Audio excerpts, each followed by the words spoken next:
ਇੱਕ ਔਰਤ ਨੂੰ ਵਿਆਹ ਤੋਂ ਪਹਿਲਾਂ ਅਸੀਂ ਪਰਾਇਆ ਧਨ ਆਖਦੇ ਹਾਂ ਤੇ ਜਦੋਂ ਉਸ ਦਾ ਵਿਆਹ ਹੋ ਜਾਂਦਾ ਹੈ ਤਾਂ ਉਸ ਦੇ ਸਹੁਰੇ ਪਰਿਵਾਰ ਵਾਲੇ ਉਸ ਤੋਂ ਘਰ ਦੇ ਕੰਮ ਵੀ ਕਰਵਾਉਂਦੇ ਹਨ।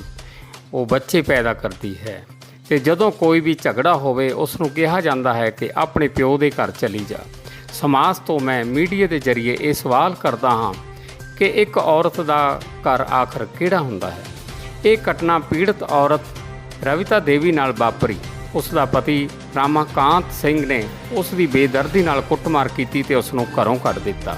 ਉਸ ਔਰਤ ਦੇ 4 ਬੱਚੇ ਹਨ ਤੇ ਉਸ ਦੇ ਪਤੀ ਨੇ ਉਸ ਦੇ ਭਰਾ ਦੇ ਘਰ ਆ ਕੇ ਸਵਾਮੀ ਵਿਵੇਕਾਨੰਦ ਗਲੀ ਨੰਬਰ 9 ਬਾਬਾ ਸਮੋਸਾ ਵਾਲੀ ਗਲੀ ਗਿਆਸਪੁਰਾ ਵਿੱਚ ਆਪਣੀ ਪਤਨੀ ਨੂੰ ਵੀ ਕੁੱਟਿਆ ਤੇ ਉਸ ਦੇ ਭਰਾ ਦੀ ਵੀ ਕੁੱਟਮਾਰ ਕੀਤੀ। ਪੁਲਿਸ ਕੋਲ ਰਿਪੋਰਟ ਦਰਜ ਕਰਵਾਈ ਗਈ ਪਰ ਹਾਲੇ ਤੱਕ ਕੋਈ ਕਾਰਵਾਈ ਨਹੀਂ ਹੋਈ। ਸਾਡੇ ਰਿਪੋਰਟਰ ਰਿੰਕੂ ਸਾਨੇਵਾਲ ने इस घटना की कवरेज की जो तुहाडे सामने पेश करते हैं। 4 बच्चे हैं मेरे, एक बच्चे वहाँ है, वो बड़ा है और ये 3 मेरे बच्चे हैं। ये लड़की है, ये कम दिमाग की है, रविता देवी। क्या मैटर है आपका? क्यों लड़ाई हुई, झगड़ा हुआ? वो 2 दिन से सर घर नहीं आए थे। मैंने उनको फ़ोन किया तो बोल रहे हैं कि अभी आ रहा हूँ थोड़ी देर में। फिर मैंने दोबारा फ़ोन किया तो एक जनानी ने उठाई तो बोल रही है कि वो अभी सोए हैं, अभी जगेंगे तो मैं बोल दूँगी। तो वो घर में आके मेरे को मारने लगे। बोल रहे हैं कि क्यों बार बार फ़ोन कर रही है। मेरे को घर में मार के बंद कर दिए किचन में। मेरे बहन भैया को फ़ोन की तो भैया मेरे को यहाँ लेके आए। फिर शाम को आए थे, फिर चले गए। फिर रात में आए 10-11 बजे रात को। वो बाहर से गेट खटखटाया और अंदर आ गए। अंदर आते आते मेरे को मारने लगे। मेरे भैया घर में नहीं थे तो मैं भैया को बुलाई। भैया आए तो और भैया यहीं पर बैठ के खाना खा रहे थे, मैं यहीं पर बैठी थी। मेरे गले से मंगलसूत्र तोड़ लिया। बोल रहे कि मेरा तुम्हारे से कोई लेना देना रही, मेरे से रिश्ता ही नहीं है। तो मेरे भैया बोले कि रिश्ता क्यों नहीं है, क्यों मारा है इसे। तो मेरे भैया को मारने लगे और सारा सामान भी खेर दिए। तो मेरे भैया ने पकड़ के उनको बाहर लेके चले गए। पूरा जनानियों ने बाहर से देखा है। मेरे भैया को रोड पर दौड़ा दौड़ा कर मार रहे थे और कोई नहीं छुड़ा रहा था सर यहाँ पे। फिर मैंने सुबह जाके रिपोर्ट करा के आई। मेन वजह क्या है? मेन वजह वो दूसरी जनानियों के फेर में रहते हैं सर।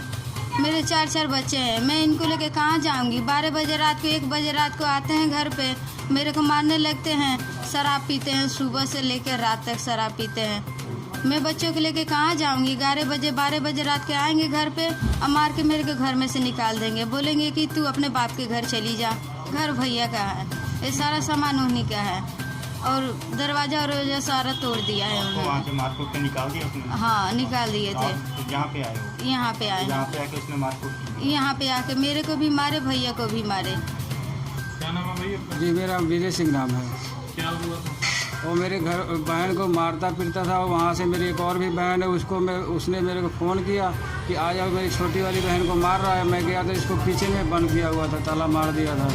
मैं कहा कि भाई क्यों ताला मारा, तो बोलता है मेरे को तेरे बहन से कोई लेना देना नहीं है, तू अपने इसको घर ले जा। सब लोगों ने बोला कि भाई तू इसको ले जाओ, 2-4 दिन में हल हो जाएगा, आएगी। मैं कहा चलो ठीक है। मैंने अपने बहन को ले आया। उसी दिन 2 घंटे के बाद आया है और मेरे को मार कुटैया, पूरा गाली गलौज, पत्थर मारा है। सर रोड से उठा के, हम गेट नहीं खोल रहे थे, गेट तोड़ दिया। बोलता है मेरी बहन बीवी को अभी ले जाऊंगा। मेरी आंखों के सामने उसका मंगलसूत्र तोड़ दिया, मेरा सारा सामान बिखेर दिया। फ्रिज तोड़ा सर, 2 कुर्सियाँ तोड़ी है, मेरा मोबाइल तक तोड़ दिया। सरिया लेके सर आया था। आपने ये कंप्लेंट पुलिस को नहीं करी? मैंने पुलिस को डाली थी। मेरे को फिर दूसरे दिन भी आके मारा। पर मैं 3 दिन पहले कंप्लेंट, परसों में कंप्लेंट किया हूँ। फिर कल सुबह 10 बजे दिन में आके फिर मेरे को मारा है। फिर मैं जाके उसके ऊपर पर्चा कराया हूँ, शिविर से जाके पर्ची कटा के उसको मैं जमा किया हूँ। फिर पुलिस बोली कि मैं सुबह आके इंक्वायरी करूँगी। अभी तक कोई पुलिस वाले फ़ोन कर रहा हूँ तो बोलते हैं कि हमको यही काम नहीं है जी, तुमको कह रहे हैं कि तुम वो कंप्रोमाइज़ कर लो, लेकिन हमको कंप्रोमाइज़ करने का कोई व्यू ही नज़र नहीं आ रही है। मैं किस बात पे कंप्रोमाइज़ करूँ? ना इंक्वायरी हो रही है ना कोई। क्यों है आपसे? वो शराब पीता है, मेन चक्कर शराब है और जनानियों का चक्कर है। झगड़ा करने का बस यही है कि उसके पास रीज़न है और कहता है कि मैं जो कहूँ वो करे। तो पुलिस वालों ने कोई सुनवाई नहीं किया? पुलिस वाले ने रिपोर्ट लिखी, बोले कि चलो सुनवाई होगी। फिर शाम को मेरे सामने बंद किया उनको। फिर मैं जब घर आया हूँ पीछे से आ गया, फिर धमकी देने लगा। मैं सोचा उसने बंद कर दिया, हम चले जाए। हम घर आए, पीछे से फिर आ गया। ये किसके पास है आपका केस? एक फोकल क्या नाम है, जुंगियाना चौकी में है सर। तो मुलाजिम कौन था? मुलाजिम का तो सर मैं नाम नहीं पूछा हूँ। ममता तिवारी जी सर। हाँ सर, इन दोनों में अभी भी यही झगड़ा हो रहा था, काफ़ी तोड़फोड़ हो रही थी, बहुत सारा शोर हो रहा था। रात हो चुकी थी, 12-1 बज गए थे। हम आए निकल के, इनके भाई का हमारे पास फ़ोन गया, हम आए समझाने लगे। हम समझाते समझाते हमारे यहीं से उसको उठा करके फेंकने लगा। जब फेंकने लगा तो मैंने उसको खींचा, इधर वो उधर गिरा, वो इधर गिरा। मैं यही बात चौकी में बोली और बोलने भी गई थी कि सर देखिए ये जनानी यहाँ सेफ नहीं है, इसके लिए कुछ किया जाए। इंचार्ज साहब बोलते हैं कि मैम आप तो बड़ी बहादुर हैं, आप तो शक्तिमान बन करके इनको बचा लिए। बताइए ये कोई हमारे क्वेश्चन का जवाब हुआ? हम वहाँ पर शिकायत कर रहे हैं, उसको सुनने की बजाय तर्क वितर्क हो रहा है। हमारी वहाँ कोई सुनवाई नहीं हुई। दूसरी बात, उसी लेडीज़ की जिसकी हम सेफ्टी की बात कर रहे हैं, 2 बार उसको वहीं मारा उसका आदमी। विलन की तरह आता है, हीरो की तरह उसकी सेवा होती है। ये हमारे कानून है। बताइए ऐसे प्रशासन के अंदर लेडीज़ कहाँ सेफ रहेगी? हम कहाँ तक बचा सकेंगे? आपने ये कंप्लेंट कहाँ डाली है? सर कंगनवाल चौकी। जी सर, ये अमृतपाल सर के पास केस है हमारा और गुरदीप जी को भेजे यहाँ पर। उन्होंने भी कुछ नहीं सुना।